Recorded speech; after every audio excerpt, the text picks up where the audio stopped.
Hi group, nizere ko mumeze neza, ko nanjye meze neza kugeza ubu nta kibazo. Ndashimira mwarimu dore ubutatu yamfashije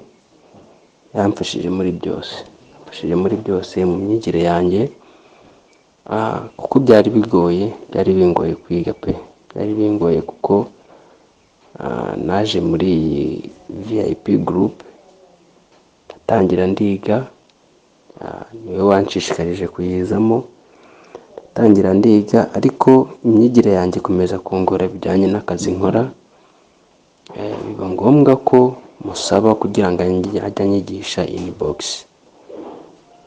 Mu by'ukuri yaramfashije ankorera buri kimwe cyose, kwiga inbox, byatanze muri group agahindukira akabimpa inbox, aramfasha mu buryo bwose bushoboka, ariko nashimishijwe no kuba nagiye gukora, ndatsinda, nabonye amanota meza, ndashimishije pe, nishimye cyane, byamfashije kabisa.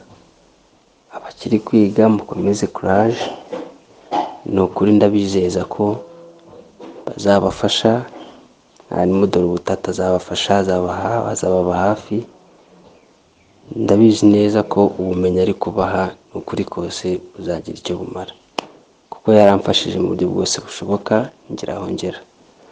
Ni ukuri ndamushimiye kandi nawe harabyumve pe, mushimiye mbikuye ku mutima, asante kabisa, ni ukuri kose nishimye cyane. Sawa kandi murakoze cyane pe.